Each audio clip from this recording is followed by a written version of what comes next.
Buenas tardes mis hermanos, Dios los bendiga grandemente. Aquí con la bendición de Dios para volver con el mensaje de la tarde, con el refrigerio, con la palabra de Dios, con el maná del cielo, con el pan de Dios, que es la palabra de Dios. Vamos a orar y vamos a levantar un altar de bendición para invocar al Espíritu Santo para que Él nos ministre en esta tarde preciosa. Bienvenidos ya ahí al chat, ya está Pilita, está Francely Marín desde Estados Unidos, está también allá la señora Flor, está Aurorita. Dios los bendiga grandemente por estar ahí. Estemos orando, intercediendo para que esta palabra penetre en el corazón de muchas personas y en la nuestra, porque aquí todos recibimos ministración, incluyéndome yo. Yo cada vez que estoy orando aquí, entonces yo recibo esa palabra y el Espíritu Santo me reargulle porque la palabra es para todo aquel que la oye. Vamos a darle gracias a Dios y nos vamos a preparar en oración y vamos a pedirle al Espíritu Santo que la palabra de Dios sea de bendición para todo aquel que la escuche en esta tarde. Bendito Padre Celestial, yo te doy gracias, Dios, porque tú estás en este sitio con nosotros, Dios, porque tu palabra dice que donde hay dos o tres en tu nombre, ahí estás tú, Señor. Yo te doy gracias, Dios, porque sé que tú eres fiel, Señor, porque sé que estás ahí con nosotros, Señor, enseñándonos a orar, a leer la palabra, a recibir el mensaje tuyo, Señor. Gracias, Dios, por cada familia representada, por cada oración que se ha levantado de parte de aquellos que han pedido oración por sus hijos, por sus hogares, por su economía, por su salud, Señor, por su relación contigo, por su salvación, Padre amado. Todos tenemos necesidades de alguna cosa, Padre amado, Señor, y tú la sabes antes de que la pidamos, Señor. Te pido, Señor, que tú escuches nuestra oración, nuestro ruego, Señor, y que esta palabra, Señor, nos confronte, Señor Dios mío, nos enseñe, Padre amado, Señor, todas las cosas que tenemos que aprender en esta tarde, Dios. Gracias Espíritu Santo, gracias Padre amado y gracias Señor Jesucristo por estar con nosotros. Yo te entrego esta devocional, esta palabra para que tú nos ministres. Nosotros no somos aquí más que oidores de tu palabra, pero también queremos ser hacedores. Tú eres el pastor de pastores, Espíritu Santo, el que ministras en este sitio junto con Cristo Jesús y en el nombre del Padre, para la gloria de Él. Yo te doy gracias, Señor, a este momento y te pido permiso, levantamos un altar y te pido, Espíritu de Dios, que nos ministres como tú quieras, de la forma que a ti te parezca bien, Señor. En el nombre de Cristo Jesús, amén y amén. Mis hermanos, Dios los bendiga ya. Ana Zúñiga, desde Honduras, allá desde San Lorenzo. Dios te bendiga, Ana, que Dios te guarde grandemente. Entonces estamos aquí hoy terminando el estudio del libro de Santiago. Hoy vamos a estudiar el capítulo 5 de Santiago. Entonces vamos a ir a la palabra de Dios. La voy a leer en la nueva versión internacional. Yo trabajo las dos Biblias y a veces la nueva traducción viviente. Me gusta esta versión, aunque tengo aquí la Reina Valera. Siempre me baso en ella, trabajo en ella, pero por lo que este lenguaje es práctico, entonces la he estado tomando. El Espíritu me ha dado permiso de leerla y de compartirla. Entonces dice la palabra en el nombre del Padre, del Hijo y del Espíritu Santo. Aquí dice advertencia a los ricos opresores, dice en la Reina Valera, en la nueva versión internacional, perdón. Aquí habla algo muy fuerte que dice así, capítulo 1. Ahora escuchen ustedes los ricos. Entonces, si usted es rico, téngase duro. Si usted no es rico, pues escuche, por si algún día se vuelve rico, que tenga mucho cuidado, que las riquezas no te dañen. Porque aquí la palabra es fuerte para los ricos ricos, o sea, estos que son los dueños del mundo, estos que manejan el mundo como se les antoja, aquellos que manipulan, que hacen, que compran, que venden, lo que quieran, como quieran, a la hora que quieran. Esos ricos que se creen dioses, pero no están más que engañados. Dice aquí la palabra, ahora escuchen ustedes los ricos, lloren a gritos por la calamidad que se les viene encima. Ahorita ellos están en los gloriosos, manipulando, comprando empresas, adueñándose del mundo, colocando un nuevo orden mundial, haciendo lo que se les antoja. Pero lo que viene aquí, dice, es tremendo, ¿verdad? Dice, lloren a gritos por la calamidad que se les viene encima.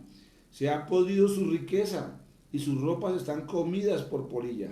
Oiga lo que está diciendo ahí la palabra.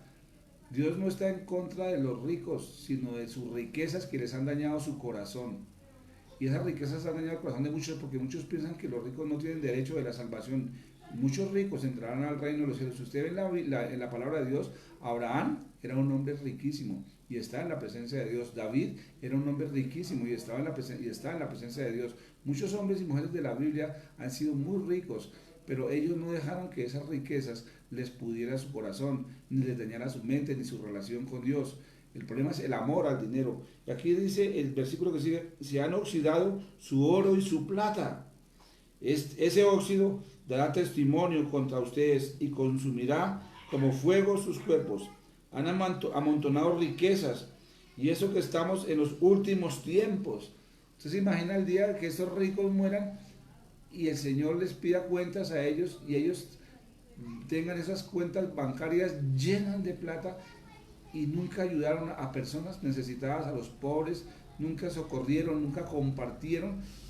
¿Y de qué les sirve ese dinero allá en la presencia de Dios? De nada, de absolutamente nada les sirve ese dinero. Han amontonado riquezas, y eso que están en los últimos tiempos. Oigan cómo clama contra ustedes el salario no pagado a los obreros que les trabajaron sus campos.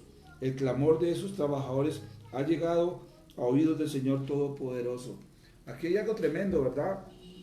Que es cuando una persona no le paga a su empleado lo justo, sus cesantías, sus primas, sus vacaciones, su sueldo a tiempo. Cuando se aprovechan de las necesidades y hacen lo que quieran con los obreros, con las personas, y no les pagan lo que es.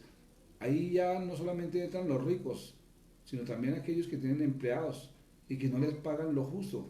No deberían de contratarlos si no podrían pagarle unas primas, unas cesantías, unas vacaciones, un salario justo. Si no les pueden pagar, pues ¿para qué los contratan si van a quedar mal?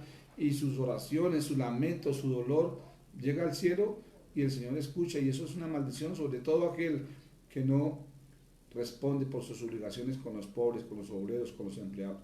Por eso estos ricos van a tener muchos problemas con el Señor, porque el amor al dinero es algo tremendo, ¿verdad?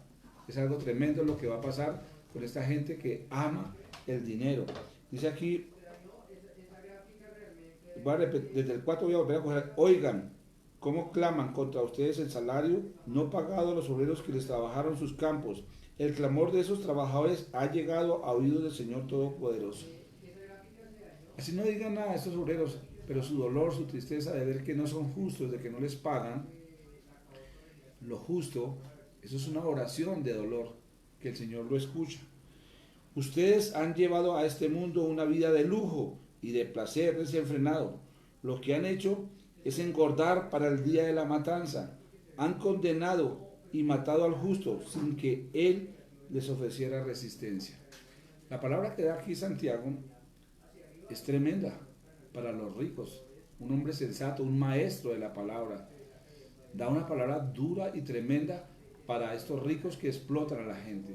Tantos ricos en el mundo que se creen dioses, que creen que tienen el poder, que tienen el control del mundo, y no saben y no entienden y han anulado a un Dios que les va a pedir cuentas.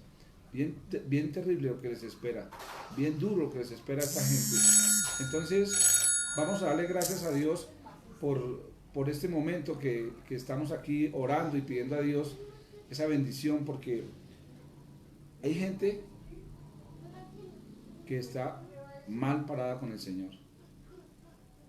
Dios tenga misericordia de estos ricos que explotan a los pobres, que hacen lo que quieran. Hay gente rica buena, que es justa. Yo conozco hombres que tienen dinero, que han sido justos con sus empleados, con sus empresas. Aquí en Colombia, en esta pandemia, hemos visto empresarios de un corazón muy grande, y no estoy haciendo publicidad absolutamente a nadie, pero don Arturo Calle, este varón, es un hombre de una bendición muy grande, que Dios lo ha usado para sostener sus empleados, 3,000 y pico de empleados. Dios lo bendiga grandemente. Hay gente buena aquí en esta nación, en todas partes del mundo hay gente que es temerosa de Dios, que bendice a muchos. Entonces aquí hay una palabra fuerte para aquellos que son ávaros, que quieren acumular riquezas y riquezas y riquezas. Y les repito que yo no he visto mortaja con bolsillo, ni entierro con trasteo. Nada nos vamos a llevar de este mundo. Nosotros lo único que podemos atesorar verdaderamente son la sangre del Cordero en nuestras vidas y las obras que tú hagas de parte de Dios para aquellas personas que tú haces, ya sean bendecirlos, ayudarlos, socorrerlos. El obrero es digno de su trabajo, de su dinero, de su bendición. Entonces, Dios bendiga por eso. Bienvenido ya, Mauricio Prieto, Dios te bendiga. Natalia, también Dios te bendiga. Dianita, ya también desde Estados Unidos, Dios te bendiga grandemente. Pili, bendiciones. Edgar, todos ustedes que están uniéndose ahí, Dios los bendiga grandemente por estar acompañándonos, sosteniéndonos aquí en la oración, que es una bendición, sentirse uno respaldado. Entonces, Dios los guarde grandemente por estar ahí. Entonces, estamos analizando el último capítulo del libro de Santiago, ¿verdad? Y habla muy fuerte contra los ricos de este mundo. Rosy, Dios te bendiga por estar ahí. Entonces, tremendo, tremendo el día que estos ricos tengan que entregarle cuentas a Dios, porque ellos se dejaron engañar por las riquezas de este mundo, y ellos van a entregarle y van a pedir, y Dios les va a pedir cuentas a aquellos que explotan a los pobres. Aquí hay una palabra muy fuerte, capítulo 5, versículo del 1 al 5, ya lo leímos, y aquí usted advierte, el Señor nos advierte contra aquellos que no quieren responder por las necesidades y los salarios de sus empleados. Todos somos dignos de nuestro trabajo, incluyendo nosotros los pastores que trabajamos, porque nosotros trabajamos en la obra del Señor, nosotros ya no estamos trabajando en ninguna otra cosa que esta, y esa es una bendición, y Dios nos sostiene de alguna manera. Siempre hay gente que nos sostiene, que nos bendice, y eso es una bendición muy grande, y Dios bendiga a todas estas personas que están sembrando nuestras vidas, que están ayudándonos para sostenernos, para seguir viviendo, para seguir pagando recibos, aún en medio de esta situación, pero Dios es fiel y Dios usa gente, y la gloria sea para el Señor. El versículo 7 dice aquí, paciencia en los sufrimientos, dice Santiago. Aquí vamos a pasar a otra parte. Este capítulo 5 está dividido en tres partes. La primera es la advertencia contra los ricos, y la segunda es la paciencia en los sufrimientos. Entonces nosotros estamos en esta tierra, y usted y yo vamos a tener sufrimientos, pruebas, desiertos, necesidades, pero son necesarias para que usted y yo podamos madurar, para poder crecer espiritualmente, para poder aprender a depender de Dios, porque es Dios quien nos dirige en nuestras vidas. Y dice aquí, por tanto, hermanos, tengan paciencia hasta la venida del Señor. Acuérdense que ya en otro estudio nos enseñó Dios que cuando usted pide paciencia, la paciencia viene acompañada de pruebas, de desiertos, de sufrimiento, de angustia, de desesperación. Es la única forma que usted aprende a tener paciencia. Dice, miren cómo espera el agricultor a que la tierra dé su precioso fruto, y con qué paciencia aguanta la temporada de lluvias.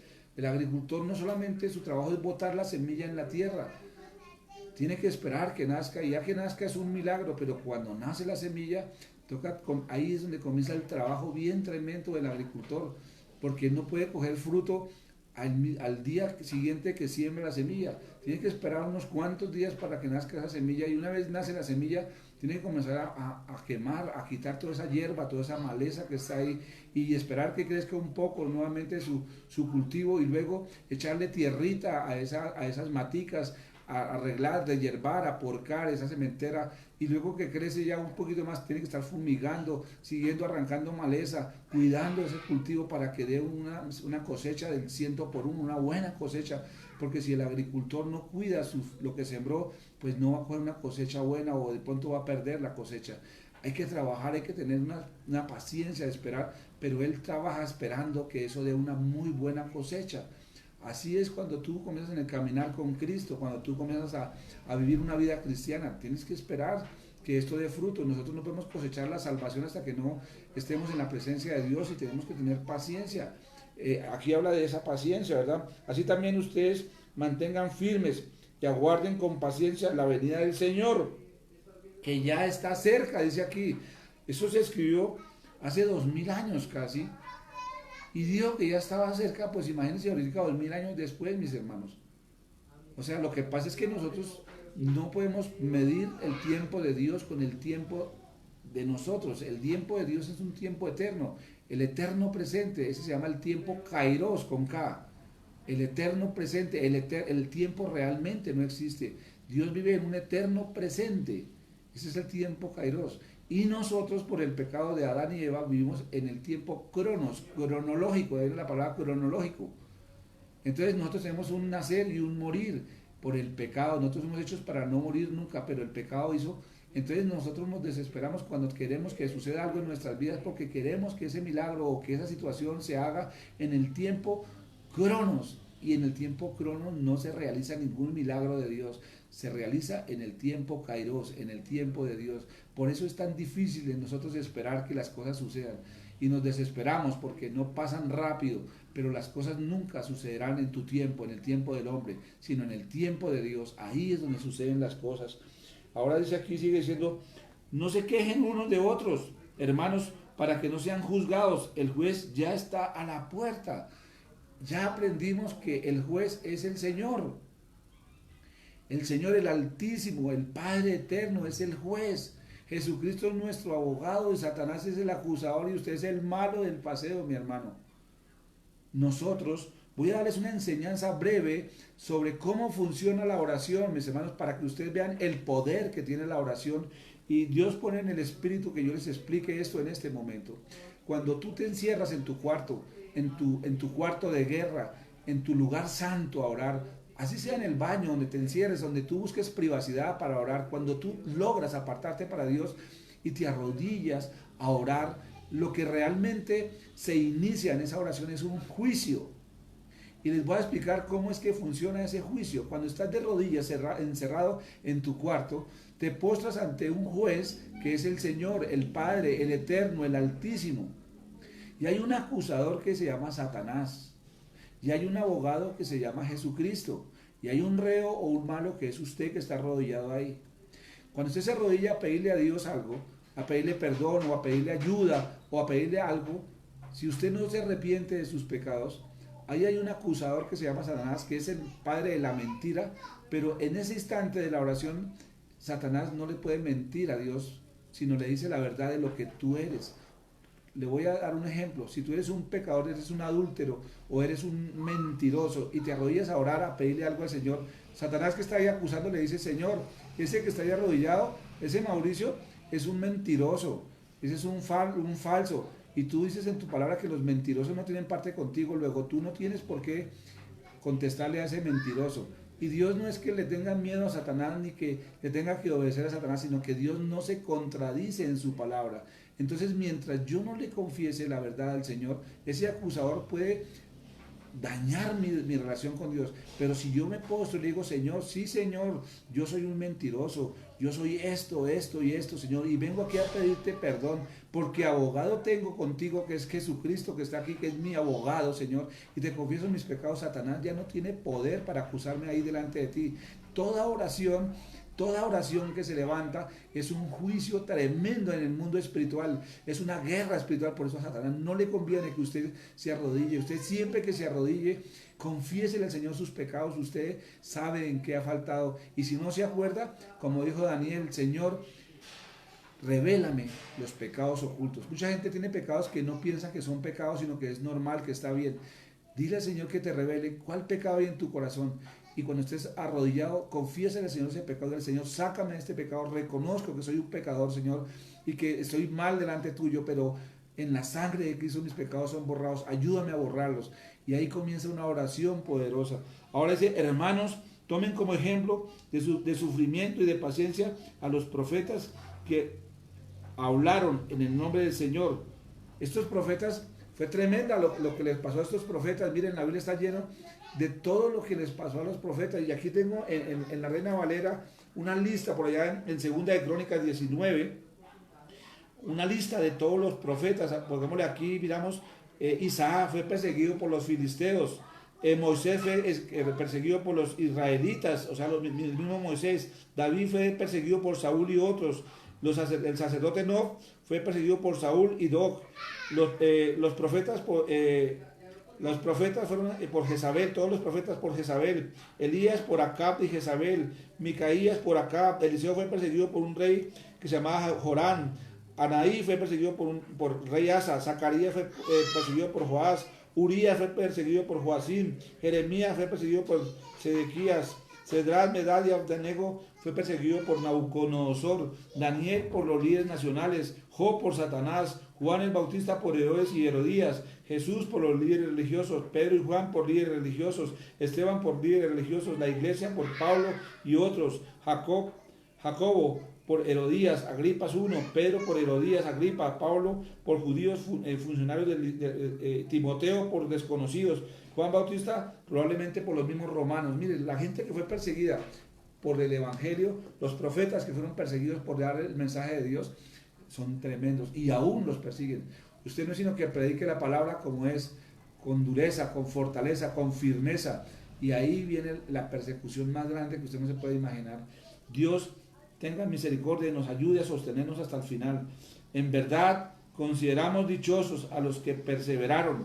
Ustedes han oído hablar de la perseverancia de Job y han visto lo que al final le dio el Señor. Es que el Señor es muy compasivo y misericordioso. Ustedes escuchan siempre la paciencia de Job, la paciencia del siervo Job. Pero si ustedes leen bien al comienzo de los primeros capítulos de Job, capítulo 1, 2 y 3, y hasta el 4 también probablemente, usted descubre que Job no tenía paciencia. Él no era un hombre paciente. La paciencia de Job fue formada a través de sus pruebas difíciles que tuvo. Si se postraba él cada vez que le pasaba una calamidad y él decía, desnudo venimos a este mundo, desnudo hemos de irnos, Dios dio, Dios quitó, alabado sea el Señor. Todo eso tremendo, pero él no tenía paciencia. Fue al final de su ministerio, de su vida, cuando él reconoce y dice por allá en una parte final de los capítulos de Job que dice, de oídas te había oído mi Señor, mas ahora mi corazón te ve. Mira que Dios formó una paciencia en Job tremenda, pero fue a punta de pruebas, de desiertos. Tenemos que tener fortaleza por esos sufrimientos. Y el versículo dice, sobre todo, hermanos míos, no juren ni por el cielo, ni por la tierra, ni por ninguna otra cosa. Que su sí sea sí y su no, no, para que no sean condenados. Hay gente que tiene la costumbre de jurar que por Chuchito lindo, que por el cielo, que por mi madre, que por Dios, que por no sé qué. No, mi hermano, que tu sí sea un sí y que tu no sea un no. Y si tú tienes fama de mentiroso o de mentirosa, pues cambia. Al comienzo no te creará porque eso fue lo que sembraste y de lo que siembras cosechas, pero con el tiempo la verdad que sale de tu boca, la gente se dará cuenta que ya dices la verdad. Pero no estemos jurando por el cielo, ni por Dios, ni por Jesús, ni por el Espíritu Santo, jamás se les ocurra eso. Eso es meternos en un problema. Aquí dice que seremos condenados por hacer eso. Si alguien te pregunta algo, sí Señor, o no Señor, que júrelo, no tengo por qué jurarlo, el Señor sabe, pero que seas firme en tu respuesta, en tu relación con Dios. Y aquí viene la parte final de Santiago capítulo 5, que habla sobre la oración de fe, y esto es muy importante que lo tengamos en cuenta hoy, para que lo aprendamos y ustedes lo pongan en práctica allá en su casa. Toda la palabra, todo lo que hemos leído, es de vital importancia en nuestra vida espiritual y en nuestra vida rutinaria común y corriente. Aquí dice el versículo 13, ¿está afligido alguno entre ustedes? Mire que no está hablando que está enfermo, está afligido, está triste, está bajoneado, está con depresión, tiene angustia, tiene ansiedad, es lo que está diciendo. Está afligido alguien del alma, no del cuerpo. Las aflicciones son del alma, de la parte anímica, de los sentimientos, de la voluntad, de las emociones, de esa parte anímica. ¿Estás deprimido? Dice aquí. ¿Está alguno de ustedes, está afligido alguno entre ustedes? Que ore. Oiga, qué revelación tan tremenda, ¿no? Que estás afligido, que estás mal, que tienes deseos de morirte. Vaya, enciérrese y llore. Dígale, Señor, perdóname por estar así. Necesito que me levantes. Por favor, ayúdame, Señor Dios mío. Mira cómo estoy, Señor. Estoy deprimida, estoy triste, estoy angustiada, estoy con deseos de morir. Cuando usted ora, huye, Satanás. Porque tú resistes ahí y Satanás huye de tu presencia. Esto está escrito en la palabra de Dios. Vea, ¿está afligido alguno entre ustedes? Que ore. Por eso la oración es tan importante, mis hermanos. Por eso hay que orar, por eso hay que buscar la presencia de Dios. La oración es un arma poderosa que usted y yo poco usamos. Pero cuando entendemos y nos damos cuenta del poder de la oración, tremendo, mira, ustedes que son mamás y tienen hijos y a veces sufren por sus hijos. Hay un libro que se llama El poder de una madre que ora. Y es tremendo el poder de un esposo que ora, el poder de una persona que ora es tremendo. Los grandes hombres de Dios ganaron batallas gigantes orando. Por eso Albert Einstein decía, el hombre solamente es grande cuando está de rodillas, mi hermano. La oración es algo tremendo. Por eso el enemigo no le conviene que usted se levante a orar. Nosotros tenemos un ministerio de oración a las 4 de la mañana. Pero vaya qué guerra tan terrible que tienen algunos para levantarse, para unirse en la oración. Ahora yo les decía esta mañana, no nos carguemos por eso. Déjenlos que duerman. El Señor los tratará a cada uno de ellos. Lo importante es que nosotros estamos aquí orando, pidiéndole a Dios. Preocupémonos el día que nosotros dejemos de orar. Oremos por ellos y ellos verán. Ellos tienen una relación con Dios, un compromiso con el Señor. Ahora, si no pueden, ese es un problema entre Dios y ellos, pero nosotros tenemos que ser hombres de oración. Me acuerdo cuando orábamos allá en la otra sede que estaba Francenir, aquí en Colombia, Rocío Hooker, Blanquita Heredia, ese grupo tan lindo de oración. A las 5 de la mañana llegábamos todos a orar y nos reuníamos, hermoso, era precioso esos momentos de oración, leíamos la palabra, intercedíamos, alabábamos a Dios y salíamos, pero Dios mío, lloviera, estuviera haciendo frío, lo que fuera, ahí estábamos y eso nunca se nos olvidará. Así también estamos en estos tiempos orando a las 4 de la mañana. Ahí a veces está Ana Zúñiga de Honduras, que madruga también ella a orar. Allá son las 3 de la mañana en Honduras y aquí son las 4 de la mañana y ella ha madrugado a orar, aún cansada y con todo eso, pero madruga porque es que la oración tiene poder. Y sigue diciendo acá, ¿está alguno de buen ánimo? Que cante alabanzas. Ahí ya no está triste, sino está contento. Cante, alabe a Dios. La alabanza echa fuera demonios. Cuando usted pone alabanza en su casa, los demonios huyen. Cuando usted alaba de corazón, se baja la gloria de Dios. Usted siente una paz que sobrepasa todo entendimiento. La alabanza es hermosa. Ustedes que cantan, que alaban, es una bendición alabar a Dios. Y uno siente esa presencia del Espíritu Santo, siente uno paz. Cuando usted tiene problemas, ponga alabanza, cante alabanza. Eso es lo que el Señor dice aquí. ¿Está alguno de buen ánimo? Que alabe a Dios, que cante alabanzas. ¿Está enfermo alguno entre ustedes? Porque también preguntan que si hay alguien enfermo. Aquí hay personas enfermas. Aquí hay familias de nosotros que están enfermas. Y mire lo que dice aquí la palabra de Dios. ¿Está enfermo alguno de ustedes? Haga llamar a los ancianos de la iglesia para que oren por él y lo unjan con aceite en el nombre del Señor. Entonces aquí eso también tiene un significado tremendo, lo que dice aquí con respecto a que llame a los ancianos. Llamar a los ancianos de la iglesia no es llamar a los viejitos desocupados que ya están pensionados y no tienen nada que hacer, entonces los ocupamos ahí para que visiten los enfermos. Los ancianos de la iglesia pueden ser un muchacho de 20 años, de 30 años, una persona joven, pero llena del Espíritu Santo, una persona que tiene comunión con el Señor. Anciano se refiere sabiduría, sabio en el Señor, lleno de Dios, lleno de unción. En la iglesia hay gente que está así, permanece. Dios siempre tiene un remanente. Así sea mínimo una persona que haya, ya es suficiente para que Dios haga obra ahí, porque es la presencia de Dios en esa persona. Ese anciano es esa persona que tiene ese ministerio en su corazón de visitar a los enfermos. Mira, aquí hay una persona que está escuchando que yo sé que Dios la usa mucho y es Rocío Hooker. Yo conozco que esta mujer es servicial y la gloria y la honra sea para Dios, pero Rocío Hooker es una persona que me consta que se quita el pan de la boca por bendecir a otros, ayuda a Raimundo y todo el mundo, va y le saca cita, hace vueltas de los bancos, hasta un día me mandó por allá a comprarle un repuesto al 7 de agosto para un Audi de un amigo en San Andrés. Ella, como no podía, me llamó a mí, yo fui y lo conseguí buscándolo, porque es una mujer que está sirviendo a muchas personas.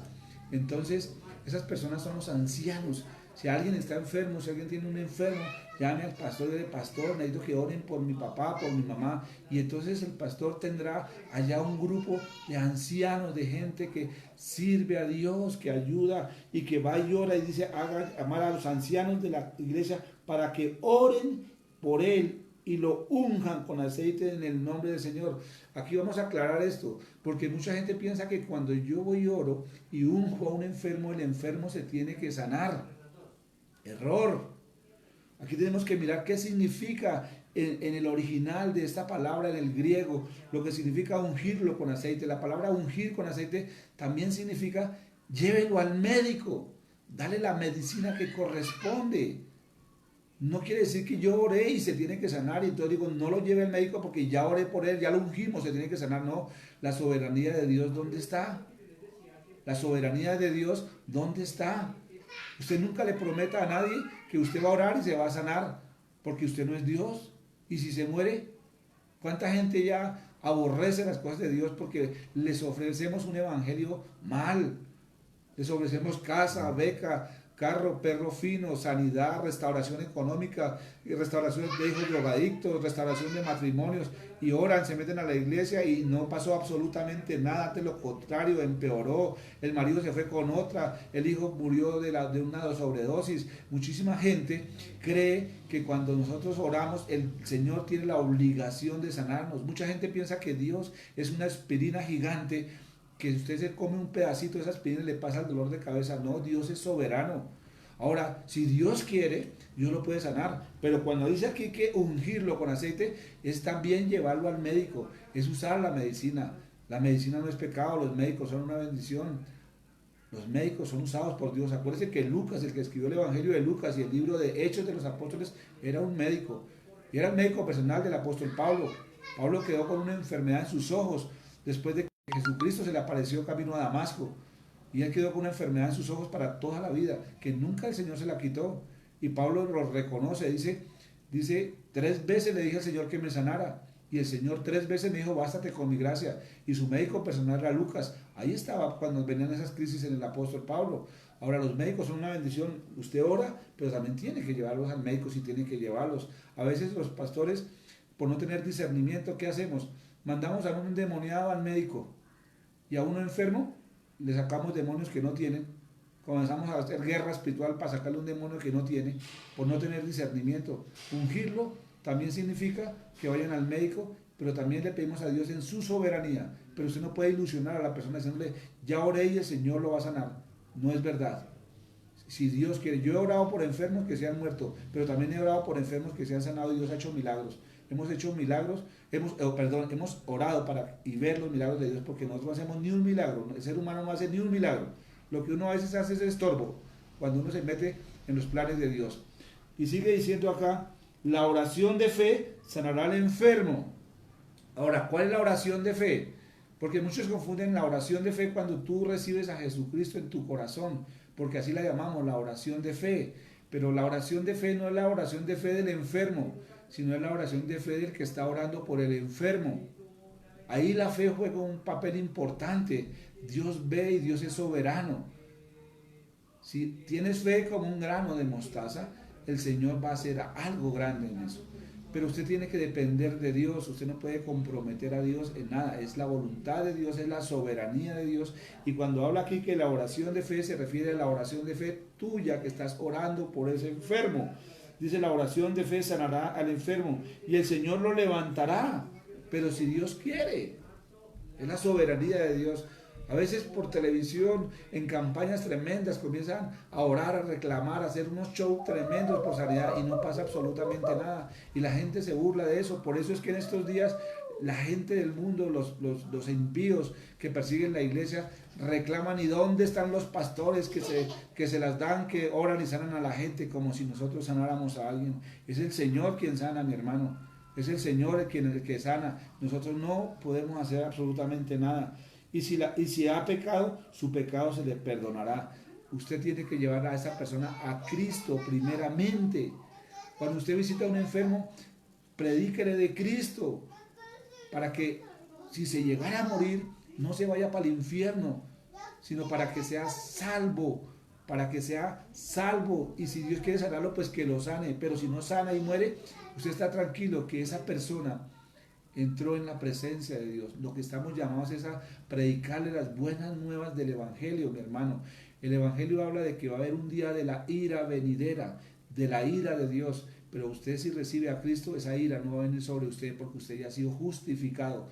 Eso es lo que tenemos que predicarle a la gente, que son pecadores, y que si se arrepienten y reciben a Jesucristo en su corazón, el día de la ira no vendrá sobre ellos. Eso es lo que Dios nos demanda ahí. La oración del justo es poderosa y eficaz. Usted es justo, usted es justa, porque Jesucristo el justo te justificó. Tu oración tiene poder, mi hermana, mi hermano. Tú tienes que pedirle a Dios que esa persona se arrepienta, que esa persona Crea en Jesucristo. Y lo demás es añadidura. Buscad el reino de Dios y su justicia, porque lo demás viene por añadidura. Elías era un hombre con debilidades como las nuestras. Con fervor oró que no lloviera y no llovió sobre la tierra durante 3 años y medio. Volvió a orar y el cielo dio su lluvia y la tierra produjo sus frutos. Elías era un hombre común y corriente, de una comunión tremenda. Recuerde que Elías no ha muerto. Elías fue arrebatado y está esperando una misión que tiene aquí en el periodo de la gran tribulación. Ese es otro tema que en algún momento, si Dios nos permite, lo compartimos. Pero Elías era un hombre de oración común y corriente, era un hombre mundano con debilidades, con cosas que su oración, su comunión con Dios lo llevó a cosas grandes. Hay gente que ora y es tremendo, hay testimonios. Yo sé que ustedes, más de uno, ahí tienen testimonios de respuesta de oración.